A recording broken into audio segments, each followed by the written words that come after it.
The bitter winter wind howled across the Colorado plains as Harriet Chandler clutched her shawl tighter around her shoulders, watching the last remnants of her former life disappear with the eastbound train's plume of smoke. At 26, she stood alone on the platform of Benton, Colorado, a town that promised nothing beyond the opportunity to disappear, which was precisely what she needed. "Madam, you must be Miss Chandler." A short, stout man with a gray mustache approached her, wringing a worn hat between his hands. "I'm Albert Morton, the general store proprietor. Dr. Jenkins asked me to fetch you when you arrived." Harriet nodded, her throat tight. "Yes, thank you. I have my belongings here." She gestured to her two modest trunks, containing all that remained of her life in Boston. The year was 1878, and Harriet had journeyed west to escape whispers and pitying glances that followed her through the streets of her hometown.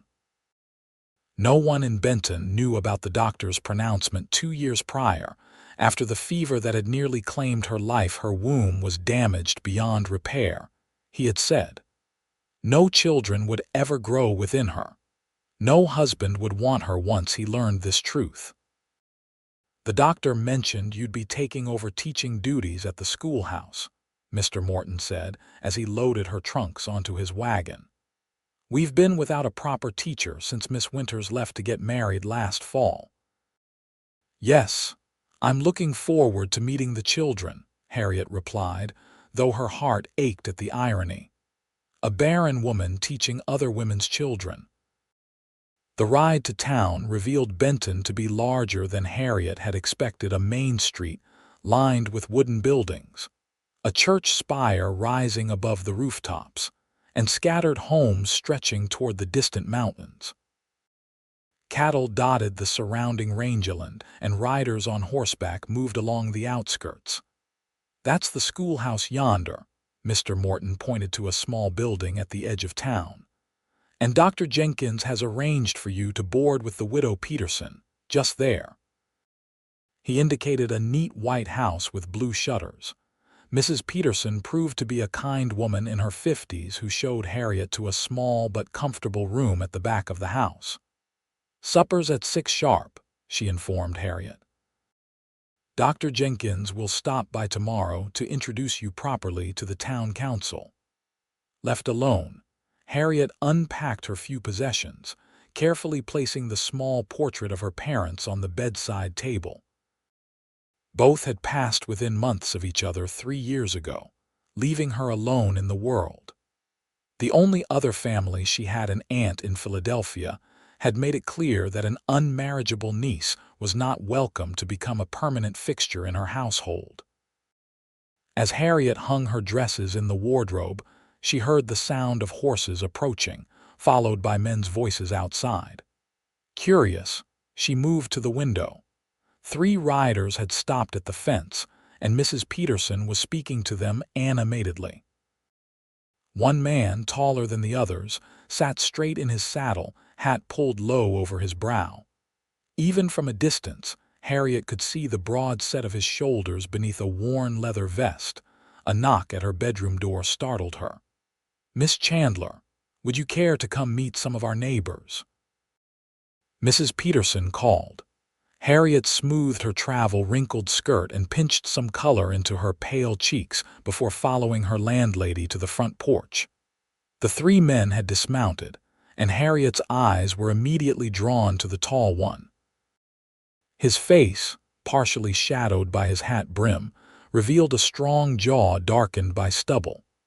When he removed his hat, she was struck by eyes as blue as the summer sky and hair the color of sun-bleached wheat. "Miss Chandler, may I present Isaac Zachariah, foreman of the Running Z Ranch, Mrs. Peterson said. "And these are 2 of his men, Tom Finley and Matthew Cooper." Isaac Zachariah stepped forward, his movements fluid and confident. "Miss Chandler." His voice was deep, with a slight drawl that identified him as not being a Colorado native. "Welcome to Benton." Harriet extended her hand, which he took briefly. His palm was rough with calluses, his grip firm but gentle. "Thank you, Mr. Zachariah."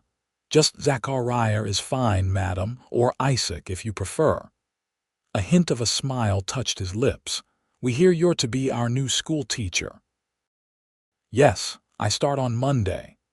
My foreman's sister has 2 children who'll be in your class," Mrs. Peterson added. "Lively ones, those 2. Isaac's expression softened. "Sarah's been teaching them their letters, but they could use a proper education. She'll be pleased to know you've arrived." The men didn't stay long, just enough time for Mrs. Peterson to extract a promise from them to attend Sunday services, where Harriet would be formally introduced to the community. As they rode away, Harriet found herself watching Isaac straight back until he disappeared around a bend in the road.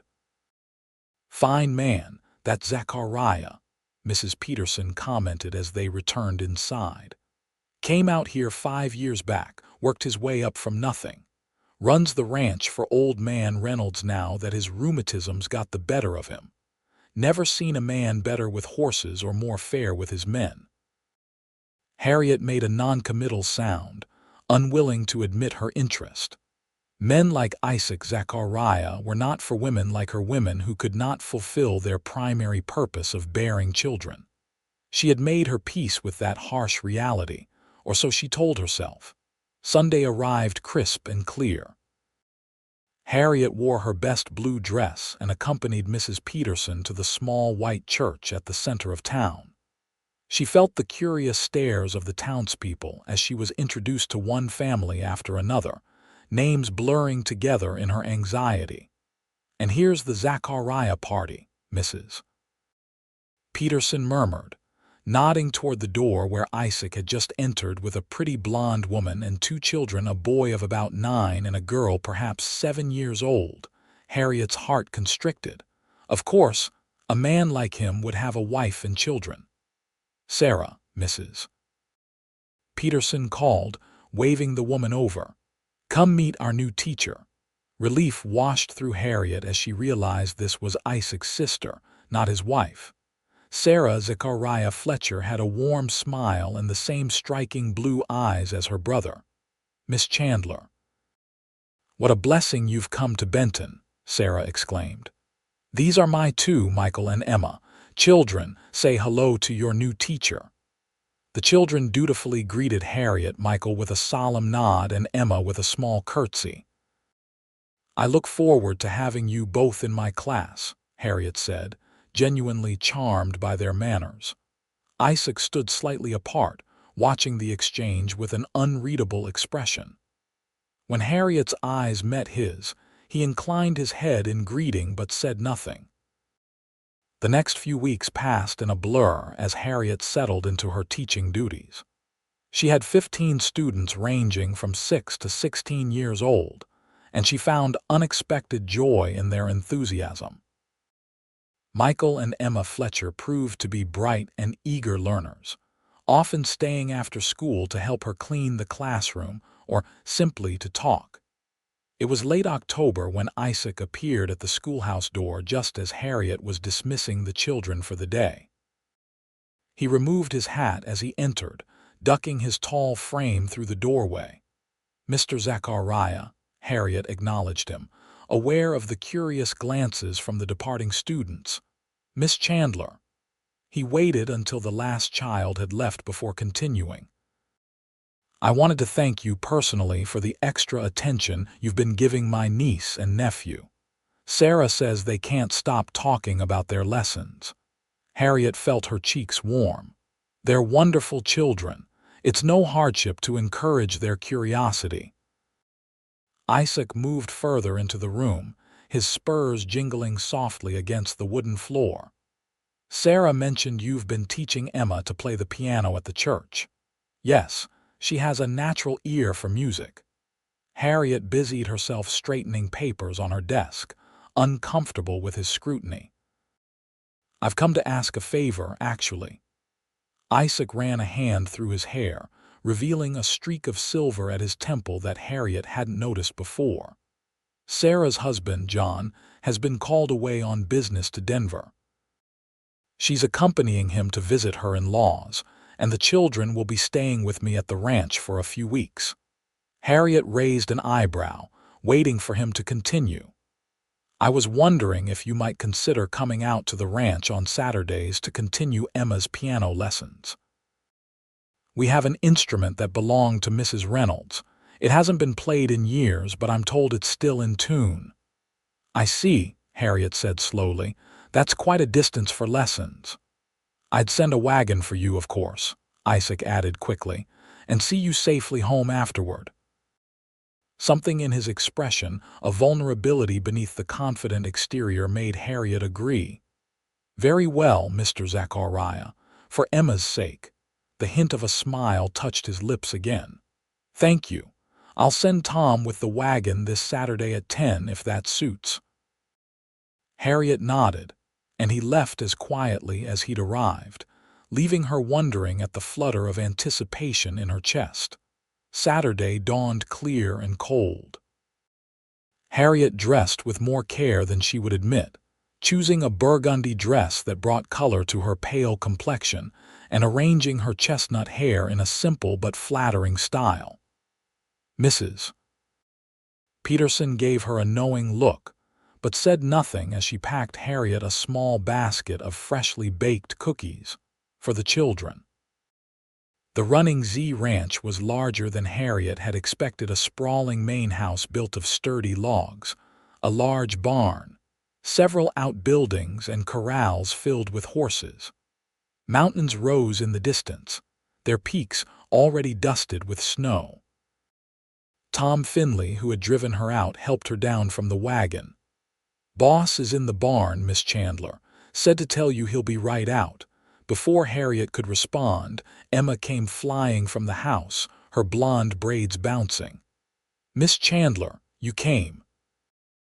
Uncle Isaac said you might not if it was too cold." "Of course I came," Harriet laughed, catching the girl in a hug. "I promised you lessons, didn't I?" Michael followed more sedately, though his smile was just as welcoming. "Aunt Sarah made Uncle Isaac clean the whole house yesterday," he confided in a loud whisper. "And he wore his good shirt, but then Samson, that's his horse, got mud all over it, so now he's changing." Harriet felt herself blush at the implication that Isaac had gone to special effort for her visit. "Well, that's very considerate of him, but I'm here to teach you, not inspect the house." The front door opened, and Isaac emerged, indeed wearing what appeared to be his good shirt, a blue cotton that matched his eyes. He'd clearly made an attempt to tame his unruly hair, though the wind was already undoing his efforts. "Miss Chandler," he greeted her, coming down the steps. "Welcome to the Running Z." "Thank you for sending the wagon," she replied, suddenly aware of how formal they sounded. An awkward silence fell until Emma tugged at Harriet's hand. "Can we do my lesson now? Uncle Isaac said the piano's all ready." "Of course." Harriet allowed the child to lead her up the steps past Isaac, whose scent leather, horses, and something spicy briefly enveloped her as she passed. The inside of the ranch house was surprisingly comfortable, with sturdy furniture, colorful rugs, and shelves lined with books. The piano sat in one corner of the large main room, its dark wood gleaming in the light from the windows. "Mrs. Reynolds loved music," Isaac explained, following them in.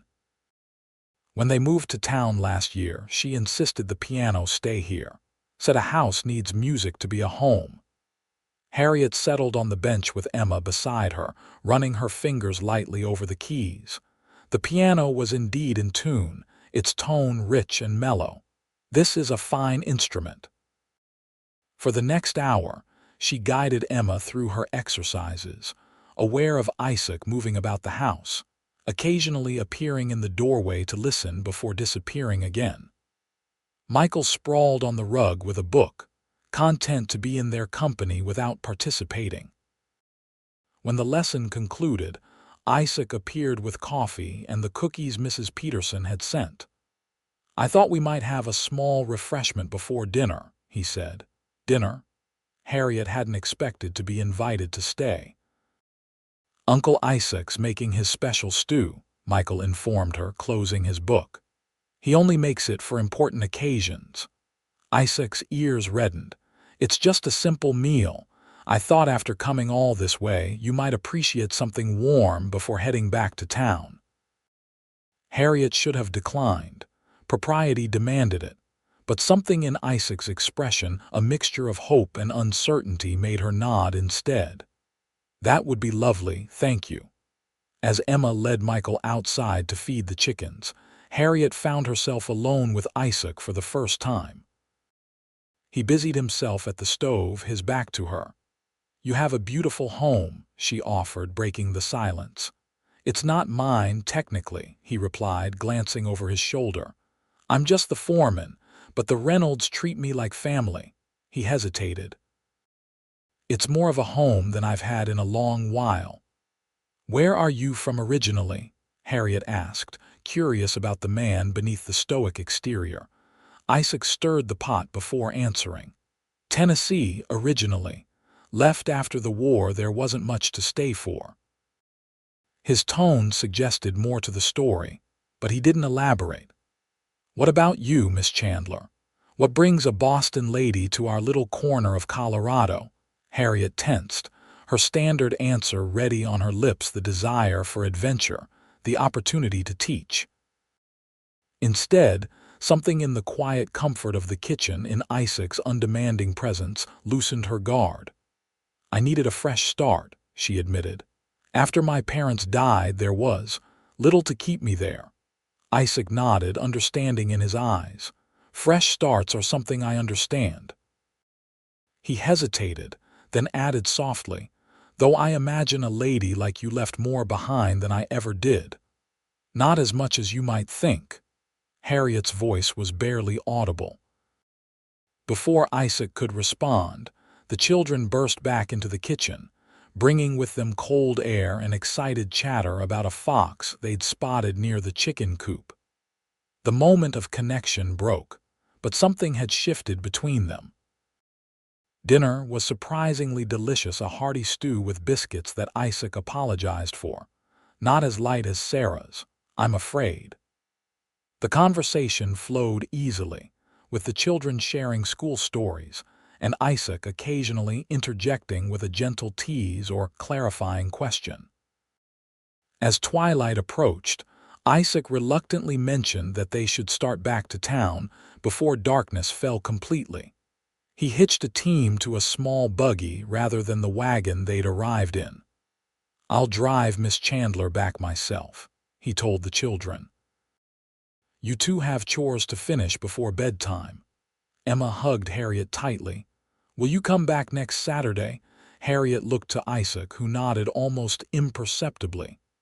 "Yes, I'd like that," she told the girl. The ride back to town was quiet at first, the darkening landscape flowing past as the horses maintained a steady pace. Isaac handled the reins with the same quiet confidence he seemed to bring to everything. "Thank you for coming today," he finally said. It meant a lot to Emma. And to Michael, though he'd never admit it. "They're wonderful children, you must be very proud of them." Isaac nodded. "Sarah's done well with them, especially since John's work takes him away so often." He paused. "You have a gift with children, Miss Chandler." The innocent observation pierced Harriet's heart. "Thank you," she managed, turning her face away to hide the sudden moisture in her eyes. Isaac glanced at her, sensing the shift in her mood. "Have I said something to upset you?" "No, not at all." Harriet forced a smile. "Just tired, I suppose." He didn't press, but as they neared town, he said quietly, "Sometimes the things we think define us are just parts of a larger story, Miss Chandler, not the whole." Harriet looked at him sharply, wondering if somehow he knew her secret, but his expression revealed nothing beyond gentle concern. At Mrs. Peterson's door, he helped her down from the buggy, his hands strong and warm at her waist. "Until next Saturday, then," he said, tipping his hat. Harriet watched him drive away, a strange mixture of emotions churning inside her. For the first time in 2 years, she felt something dangerous beginning to blossom in her heart. The following weeks established a pattern. Every Saturday, Harriet would travel to the running Z for Emma's lesson, staying for dinner and increasingly longer visits. Sometimes Isaac would show her around the ranch, proudly pointing out improvements he'd made or introducing her to his favorite horses. Other times, they would sit by the fire after the children had gone to bed, talking of books they'd read or experiences they'd shared. November turned to December, and still, Sarah and John had not returned. A letter arrived explaining that John's business was taking longer than expected, and with winter setting in, they had decided to remain in Denver until spring. "It's better this way," Isaac admitted to Harriet as they walked along the creek that ran behind the ranch house, the ground crunching with frost beneath their boots. "The mountain passes can be treacherous this time of year." "The children miss their mother," Harriet observed. "Yes, but they've adjusted well." Isaac glanced at her. "They're fond of you, you know, not just as their teacher." Harriet's heart warmed at the thought. "I'm fond of them too, more than I should be, perhaps." Isaac stopped walking, turning to face her. "Why do you say that?" Harriet looked away, watching the creek's waters flow beneath a thin layer of ice. "It's not wise to become too attached to children who aren't yours." "Is that why you never married? You prefer teaching other people's children to having your own?" The innocent question struck at the heart of her secret. Harriet felt tears prick her eyes and blinked rapidly to dispel them. Isaac's expression shifted to concern. "Forgive me, I've overstepped." "No, it's—" Harriet took a deep breath. "It's not that I prefer it. It's that it's the only option available to me." Isaac frowned, not understanding. The words that had remained unspoken for so long suddenly needed to be said, even if it meant ending whatever tentative friendship or more was growing between them. "I cannot have children, Mr. Zachariah. An illness 2 years ago. The doctor said my womb was damaged beyond repair. No man wants a barren wife, so I've accepted my fate as a spinster teacher." She expected him to step away, to make some excuse to return to the house. Instead, after a moment of silence, he said softly, "Is that what you believe? That your only value as a woman lies in your ability to bear children?" Harriet looked up at him, surprised by the question. "Isn't that what most men believe?" "I can't speak for most men." Isaac's blue eyes held hers steadily. "Only for myself. And I've known many a woman who brought far more to this world than just offspring." He hesitated, then added quietly, "My own sister nearly died birthing Emma. The doctor told John she shouldn't have more children." "Does that make her less valuable as a wife?" "As a woman? Of course not," Harriet whispered. "Then why would you believe it of yourself?" He reached out slowly, as if afraid she might startle, and took her gloved hand in his. "Harriet Miss Chandler, there's more to life, more to marriage than children. There's companionship, partnership, the sharing of joys and sorrows." His voice softened. "There's love." The word hung between them in the cold air. Harriet felt something shift in her chest, a wall beginning to crumble. "Besides," Isaac continued, a hint of his rare smile appearing, "there are many children in this world who need loving homes. Like Emma and Michael." Harriet frowned. "But they have a mother and father." Isaac's expression grew serious again. "Sarah's letter contained news she asked me not to share with the children yet. John's taken ill in Denver, pneumonia. The doctors aren't certain he'll recover." "Oh, Isaac," Harriet breathed, the formality of Mr. Zachariah forgotten in her concern. "How terrible for them all." "Sarah's afraid," he admitted. "If John doesn't recover, she'll be alone with 2 children and little income. She's asked if they might live here permanently if the worst happens." "Of course they should," Harriet said immediately. "The thing is," Isaac continued, still holding her hand, "I've been thinking about what that would mean. I'm not their father. I love them like they were my own, but a ranch is no place for children without a proper family. They need a mother figure, too." He took a deep breath. "I've been thinking a lot about family lately, about what makes a real home." Harriet's heart began to race as she understood what he was suggesting. "Isaac, I'm not proposing," he said quickly. "Not yet. That would be too soon, too presumptuous. But I want you to know that what you told me changes nothing about how I've come to feel about you these past weeks. If anything, it makes me admire your strength even more." Tears filled Harriet's eyes again, but for an entirely different reason. "I don't know what to say." Isaac squeezed her hand gently. "You don't need to say anything now. Just think about the possibility that your future might not be as prescribed as you believed, that there might be room for more." They walked back to the house in companionable silence, something new and fragile blooming between them. Christmas approached, bringing with it a heavy snowfall that blanketed Benton and the surrounding countryside.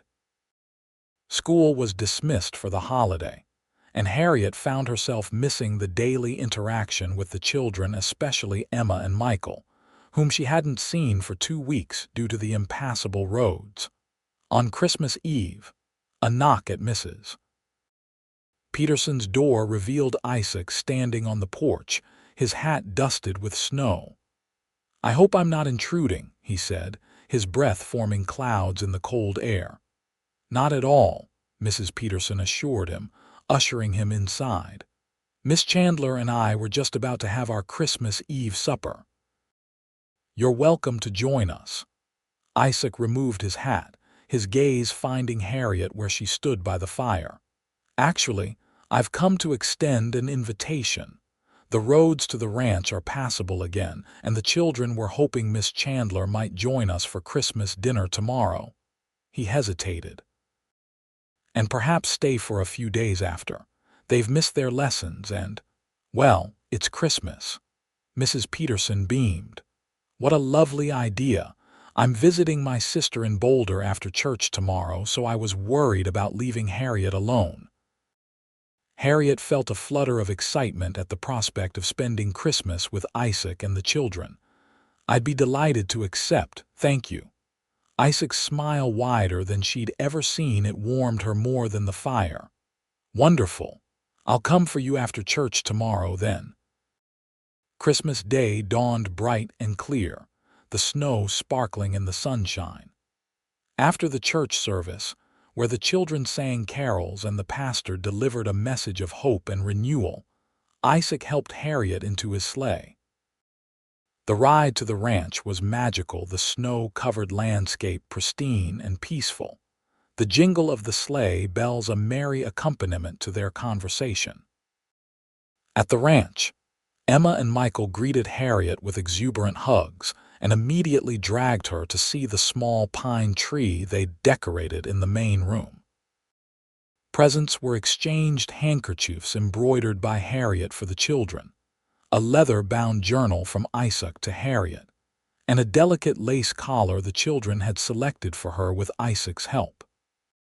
"I have something for you as well," Harriet told Isaac privately as the children played with the wooden toys he'd carved for them.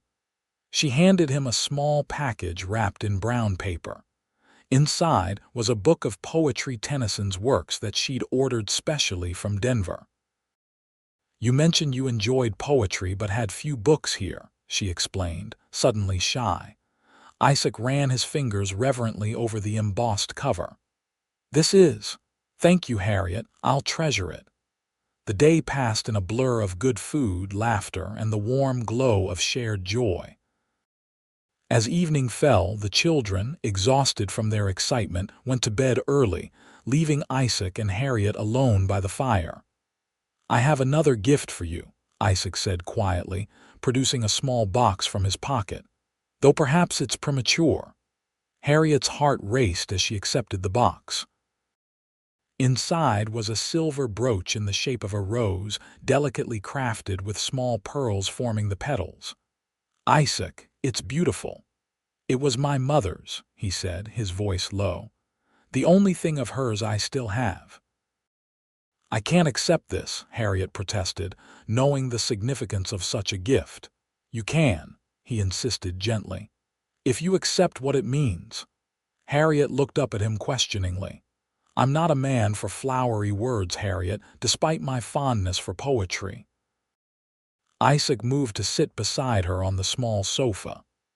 "But these past months, getting to know you, seeing how you are with the children, talking with you by this fire, I've come to care for you deeply." Harriet felt tears forming again. She seemed to cry so easily around this man who saw through her defenses. "I care for you too," she whispered. "I know it's too soon to speak of marriage," Isaac continued. "We're still learning each other. But I want you to know that when the time is right, if you'll have me, that's where my heart is heading." He took her hand. "And Harriet, I need you to believe me when I say that your inability to bear children matters not at all to me. There are many ways to build a family." A tear slipped down Harriet's cheek. "How can you be so sure? You might change your mind, wish for a wife who could give you sons to inherit this ranch." "This ranch isn't even mine to pass on," Isaac reminded her with a gentle smile. "And I don't need sons of my blood to be fulfilled as a man. What I need is a partner, someone to share my life with, to help me raise Emma and Michael if that becomes necessary, to sit with by this fire when we're old and gray." He reached up to brush away her tear with his thumb. "Someone like you." "I'm afraid to hope," Harriet admitted. "I've convinced myself for so long that no man would want me once he knew." "Then I'll hope for both of us," Isaac said, "until you're ready to believe it yourself." He leaned forward slowly, giving her time to pull away if she wished. When she didn't, he pressed his lips to hers in a gentle, chaste kiss that nevertheless sent warmth spreading through her entire body. When they parted, Harriet saw in his eyes the same wonder she felt. "Stay," he whispered. "Not just for the holiday. Stay and see if this is where you belong." And so she did. With Mrs. Peterson's blessing and the town council's somewhat reluctant agreement, Harriet moved to the Running Z temporarily, ostensibly to tutor Emma and Michael during the winter months when travel to town was difficult. She maintained a separate bedroom in the house's small guest room, propriety preserved by the presence of the children and the ranch hands who knew better than to gossip about the boss's personal life. January passed, then February. Letters from Sarah brought the news that John was slowly recovering, but still too weak to travel.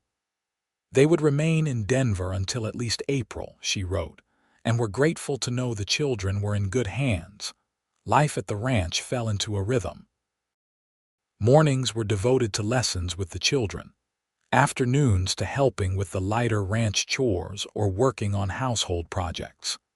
Evenings were spent by the fire, sometimes with the children playing games or listening to stories, sometimes alone with Isaac after they had gone to bed. It was during these quiet evenings that Harriet and Isaac truly came to know each other. He told her about his childhood in Tennessee, his service in the Confederate Army that he still spoke of with mixed emotions, and the wandering years after the war before he found his place in Colorado. She shared stories of her parents, her education in Boston, and gradually, the full story of the illness that had left her barren, and the rejection she'd faced afterward from the man she'd been expected to marry. "He wasn't worthy of you," Isaac said fiercely when she recounted how her former suitor had withdrawn his courtship upon learning of her condition. "Any man who values a woman only for her ability to produce heirs doesn't understand what love truly is." By March, Harriet knew she was in love with Isaac Zachariah. By the gentle way he touched her, the tenderness in his eyes when he looked at her, and the increasing frequency of the kisses they shared when alone, She believed he felt the same. Still, they had not spoken explicitly of marriage again, both content to let their relationship develop naturally, without pressure. The children had adjusted to Harriet's presence as if she had always been there, seeking her out for comfort, counsel, or simply companionship. It was Emma who first called her Mama Harriet, the name slipping out naturally one evening as the girl asked for help with her hair. The child had immediately looked stricken, apologizing for the presumption. "It's all right, sweetheart," Harriet had assured her, though her heart ached at the impossibility of truly being the girl's mother. "You can call me whatever makes you comfortable." Later, she'd mentioned the incident to Isaac, who had watched her with an unreadable expression. "Would it bother you," he asked, "if they came to see you as a mother figure?" "No," Harriet admitted, "but I don't want to usurp Sarah's place." "Sarah would be grateful to know they had another woman to love them," Isaac said confidently. "Especially if," he stopped abruptly. "If John doesn't recover fully," Harriet finished for him. "Has there been news you haven't shared?" Isaac sighed.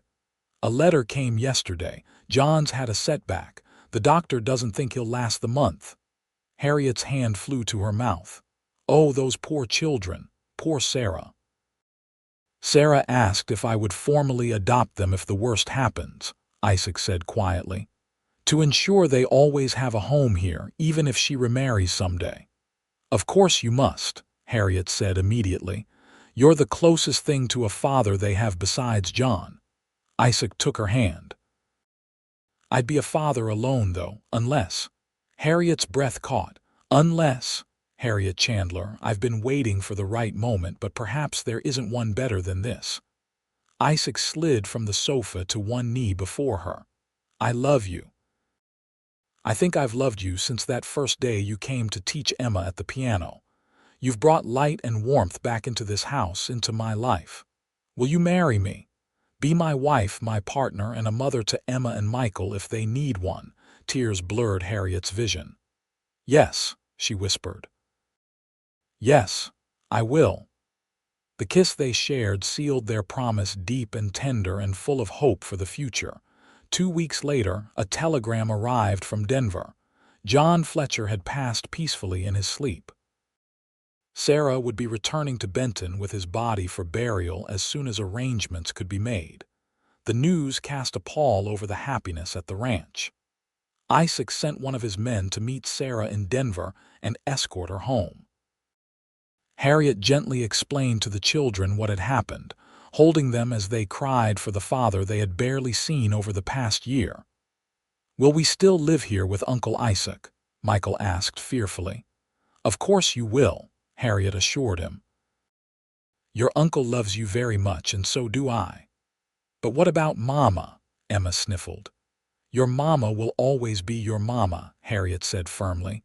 "She'll live here too, or perhaps in town if she prefers, but you'll always be together." The day of Sarah's return dawned cold and rainy, matching the somber mood. Isaac rode out to meet the wagon bringing her and John's casket home, while Harriet remained at the ranch with the children, preparing the house for Sarah's arrival. When the wagon finally appeared in the distance, Harriet gathered the children on the porch. Sarah's slender figure was visible beside Isaac on the wagon seat, her posture straight despite the burden of grief she carried. The moment the wagon stopped, Emma and Michael flew down the steps into their mother's arms. Sarah held them tightly, her tears mingling with the rain. Isaac helped her down, supporting her as she made her way to the house with a child clinging to each hand. On the porch, she looked up and saw Harriet waiting. "Miss Chandler," she said, her voice hoarse from crying. "Isaac's letters told me how wonderful you've been with the children. Thank you for caring for them, for all of them." Her eyes flickered to her brother, who had moved to stand beside Harriet. "I'm so sorry for your loss, Mrs. Fletcher," Harriet said sincerely. "Please know you have a home here for as long as you need." Sarah nodded, then looked between Harriet and Isaac, noting their proximity, the way they stood together as a unit. A small, sad smile touched her lips. I see my brother finally found the courage to speak his heart. Isaac's ears reddened. Sarah, this isn't the time, on the contrary, Sarah interrupted gently. Life is too short to delay happiness. John taught me that. She squeezed her children's hands. I'm glad for you both, truly. Inside, as the children helped Sarah settle in the room that had been prepared for her, Isaac pulled Harriet aside. I should have warned you, he said. Sarah has an uncanny ability to read people. It's all right, Harriet assured him. I'm not ashamed of our engagement. Nor am I, Isaac said firmly, but I thought we might wait to announce it formally, given the circumstances. Harriet nodded her understanding. Of course, Sarah and the children need time to grieve. The following days were filled with the somber business of burying John Fletcher and helping his family begin to heal.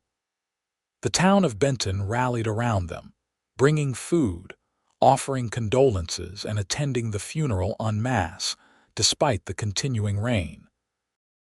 Through it all, Harriet maintained a respectful distance, supporting Sarah and the children without intruding on their grief. She and Isaac agreed to postpone any wedding plans until the family had time to adjust to their new reality. It was Sarah herself who broached the subject a month after John's funeral. The four adults sat around the fire after the children had gone to bed, the atmosphere more relaxed than it had been in weeks. So, Sarah said abruptly, setting down her teacup. When are you two planning to make it official? Isaac nearly choked on his coffee. Sarah, we weren't going to. Nonsense, his sister cut him off. I've watched you dance around each other for weeks now, both of you trying so hard to be considerate of my feelings that you're putting your own lives on hold. Her expression softened. I appreciate the sentiment, truly. But John wouldn't want his passing to delay anyone's happiness, least of all his children's. The children? Harriet asked, confused. They've been asking me when you're going to become their aunt officially, Sarah explained with a small smile. Emma is particularly invested. She has ideas about flower arrangements. Harriet felt a blush creep up her cheeks. We thought it would be best to wait. I've done enough waiting in my life, Sarah said firmly. So have you, from what Isaac has told me. She reached across to take Harriet's hand. My brother loves you. My children adore you, and I. She paused. I could use a sister, especially now. Tears pricked Harriet's eyes. I don't know what to say. Say you'll marry my brother before summer, Sarah suggested. Say you'll stop tiptoeing around this house like you don't belong here when it's obvious to everyone that you do. Isaac cleared his throat, his eyes suspiciously bright in the firelight. If you're certain, Sarah. I am, she said firmly. Life's too precious to waste a moment of potential happiness. And so plans were made. The wedding would be in May, a small ceremony at the church in Benton followed by a celebration at the ranch. Emma would be the flower girl, Michael the ring bearer. Sarah threw herself into the preparations with an energy that seemed to help her through her grief.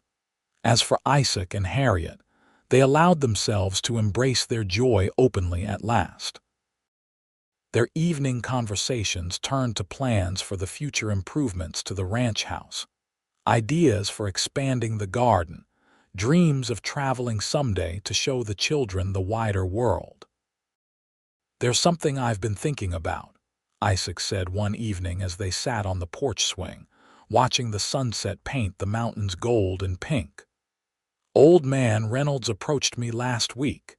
He and Mrs. Reynolds are thinking of moving back east to be near their daughter. They've offered to sell me the ranch. Harriet turned to him in surprise. Can you afford it? Isaac nodded. I've been saving for years, hoping for just such an opportunity. It would stretch us thin for a while, but with careful management. He looked at her uncertainly. What do you think? I think, Harriet said slowly, that the running Z would make a wonderful home for our family. For all of us, including Sarah, for as long as she wishes to stay." Isaac's smile was radiant. "I was hoping you'd say that." He pulled her close, pressing a kiss to her temple. "Our family," he repeated softly. "I like the sound of that." May arrived with a profusion of wildflowers and gentle sunshine. The wedding day dawned clear and perfect, as if nature itself approved of the union. Harriet, dressed in a gown of pale blue silk that Sarah and Emma had helped her select, her chestnut hair adorned with white blossoms. "You look beautiful," Sarah said, adjusting the small veil. "Isaac won't know what hit him." "I'm nervous," Harriet admitted. "That's natural." Sarah squeezed her hands. "But I've never seen two people better suited for each other than you and my brother. This is right, Harriet. Trust in that." The ceremony was simple but deeply moving. When Harriet walked down the aisle to where Isaac waited, his face alight with love and wonder, she felt all her doubts and fears fall away. This was where she belonged. The vows they exchanged were traditional, but they had written personal promises to each other that they would share privately later. When the pastor pronounced them husband and wife, Isaac's kiss was tender and reverent, a promise of all that was to come. The celebration at the ranch afterward was joyous, filled with good food, music, dancing, and laughter.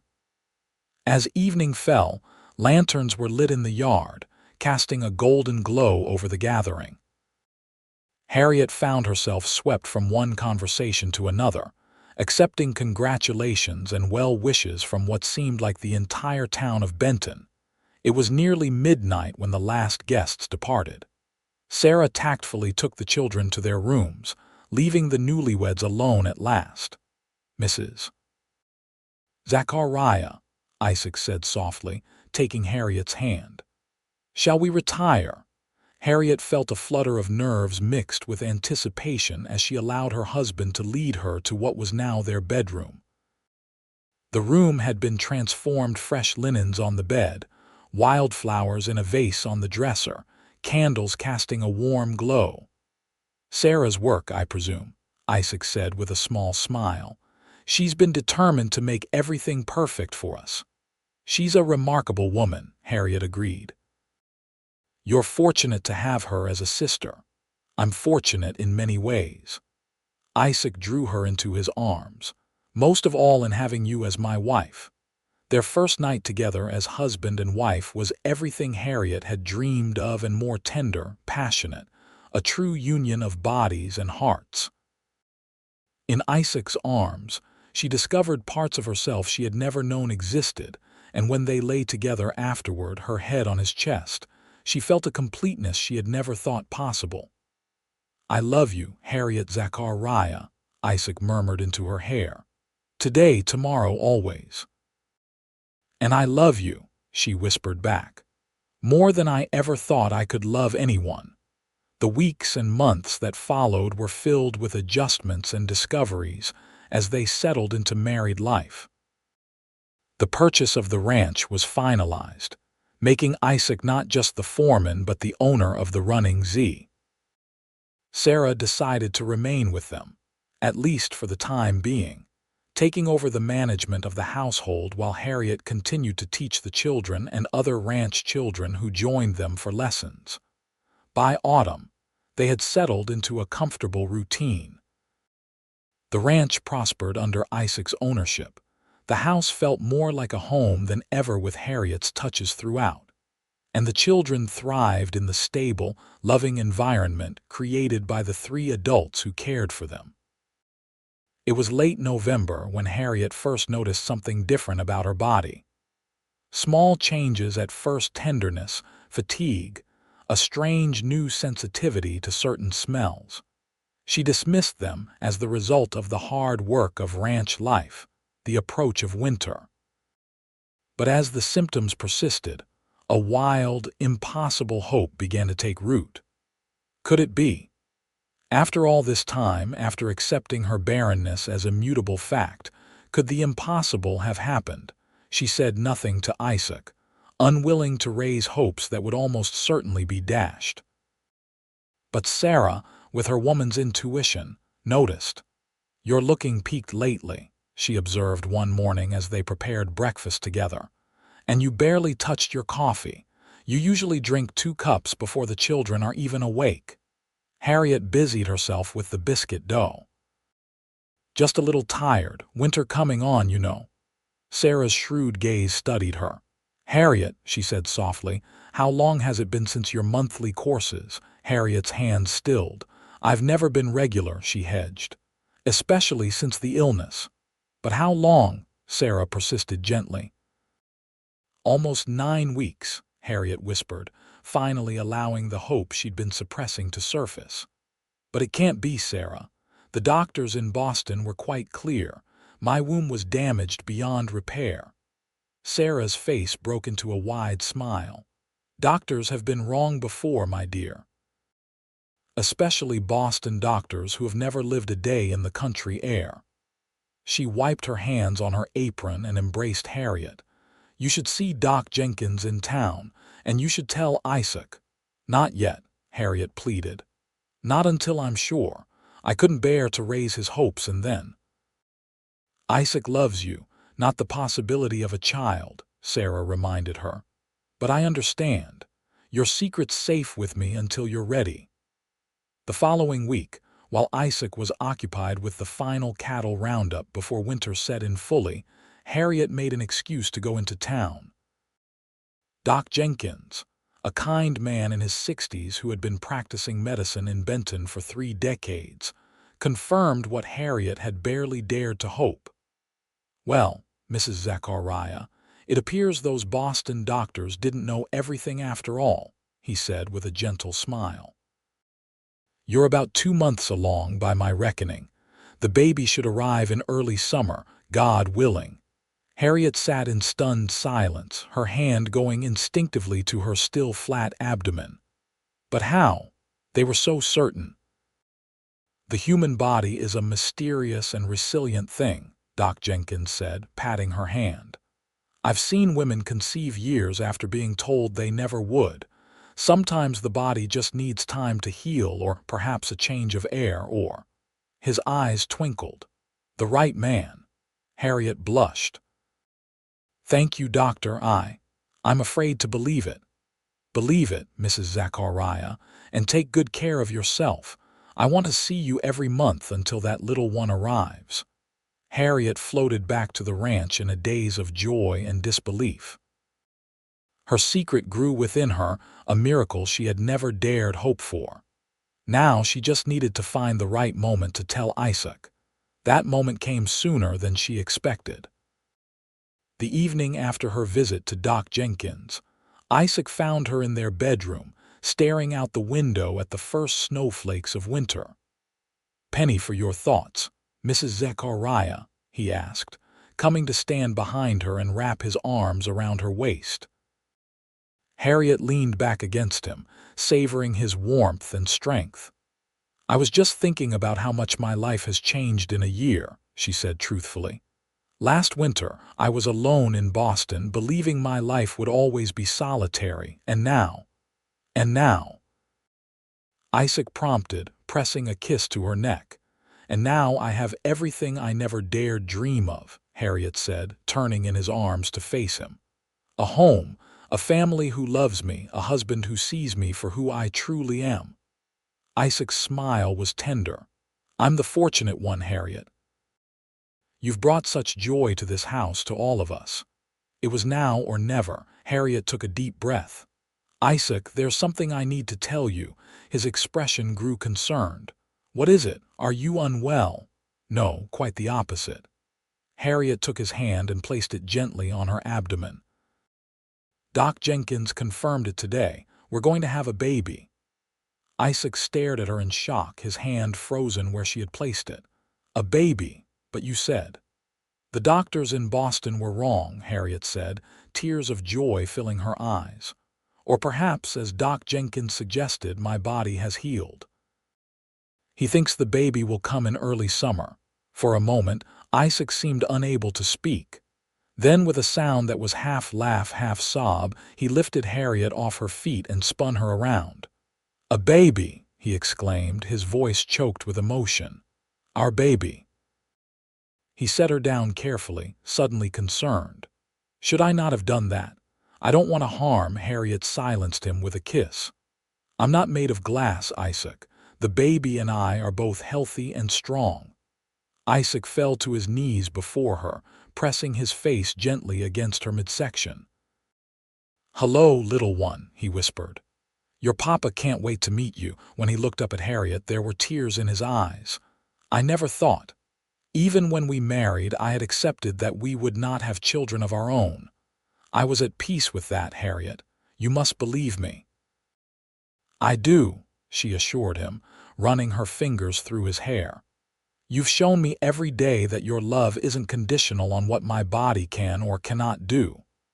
Isaac stood, cradling her face in his hands. "This is a miracle," he said softly. "But you, Harriet Zachariah, were already the greatest miracle of my life." They shared the news with Sarah and the children the following day. Sarah wept with joy, embracing Harriet tightly. "I knew it," she whispered. "A mother knows these things." Emma was ecstatic at the prospect of a cousin, immediately beginning to plan all the things she would teach the baby. Michael, more reserved, simply asked if he could help build a cradle, his practical nature already considering what would be needed. As winter settled over the running Z, Harriet's body changed gradually. The morning sickness that had plagued her early on faded, replaced by a glowing energy. Her dresses needed to be let out, and soon a small but definite roundness appeared where her waist had been. Isaac was a devoted, if sometimes overprotective, husband. He insisted she rest more, fretted when she helped with even the lightest chores, and developed a habit of bringing her little treats, wild strawberries preserved from summer, a special tea from the general store that was said to be good for expectant mothers, a rocking chair he commissioned from the town's carpenter. "You're going to spoil me," Harriet protested as he presented her with yet another gift, a soft blanket he'd ordered all the way from Denver. "That's the plan," Isaac replied with an unrepentant grin. "Get used to it, Mrs. Zachariah." By spring, there was no hiding Harriet's condition. The entire town of Benton seemed to share in the joy of the miracle baby, with women stopping by the ranch regularly to offer advice, hand-me-down baby clothes, and time-tested remedies for everything from swollen ankles to sleepless nights. As her due date approached, Harriet found herself both excited and apprehensive. The reality of childbirth, its pains and potential dangers weighed on her mind. Isaac, sensing her fears, held her close one night as they lay in bed. "Doc Jenkins says you're as healthy as any woman he's seen," he reminded her, "and he'll be right here when the time comes. Sarah, too." "I know," Harriet said, placing his hand on her rounded belly where the baby kicked enthusiastically. "I just can't help thinking. What if the damage the Boston doctors spoke of makes the birth more difficult? What if—" "No what ifs," Isaac interrupted gently but firmly. "You're strong, Harriet, stronger than you know, and this little one is already showing signs of being a fighter." He smiled as another kick nudged his palm. "Like mother, like child." The baby arrived on a perfect June morning after a labor that was long but, as Doc Jenkins assured them, entirely normal. Isaac refused to leave Harriet's side despite the doctor's initial protests, holding her hand through each contraction, wiping her brow, murmuring encouragement when she felt she couldn't continue. "One more push, Mrs. Zachariah," Doc Jenkins finally said. "Your baby's almost here." With a cry that was part pain, part triumph, Harriet gave a final push, and then the most beautiful sound she had ever heard filled the room, the strong, indignant wail of her child entering the world. "A boy," Doc Jenkins announced, lifting the red-faced, squalling infant for them to see before placing him on Harriet's chest. "A fine, healthy boy." Harriet gazed down at the miracle in her arms, this child she had never thought to have, and felt her heart expand with a love so overwhelming it brought tears to her eyes. "Hello, my darling," she whispered. "We've been waiting for you." When she looked up at Isaac, she saw tears streaming unashamedly down his face. He leaned forward to press a gentle kiss to her forehead, then to the damp hair of their son. "He's perfect," Isaac said, his voice thick with emotion.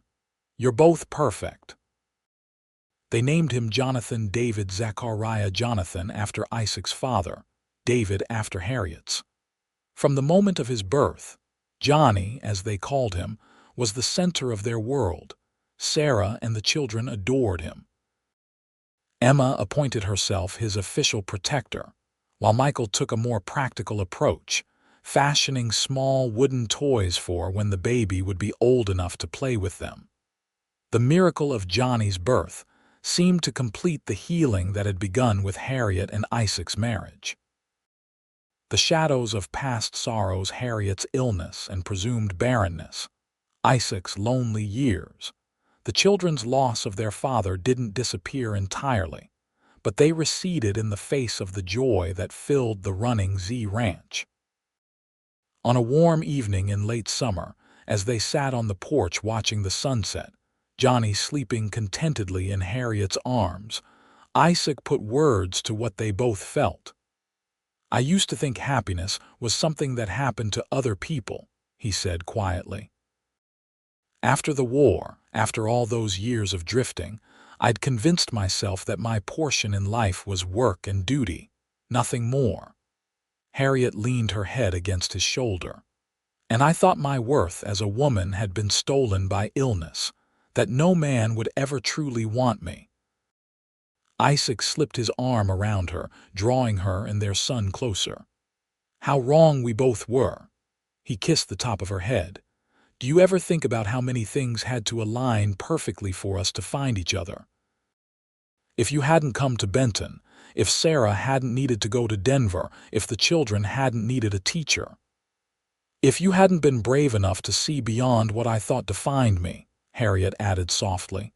"Not brave," Isaac corrected. "Just fortunate enough to recognize the treasure right in front of me." He touched Johnny's small hand, smiling as the baby's fingers curled reflexively around his. "And now, we have this miracle to remind us every day how wonderful life can be when you open yourself to possibilities instead of limitations." As the last rays of sunlight gilded the mountains, Harriet looked at her husband, this man who had loved her when she thought herself unlovable, who had kissed away her tears when their miracle arrived, who continued to show her daily that family came in many forms, all of them valid, all of them precious. "I love you, Isaac Zachariah," she said simply, "with everything I am." "And I love you, Harriet Zachariah," he replied. "Today, tomorrow, always."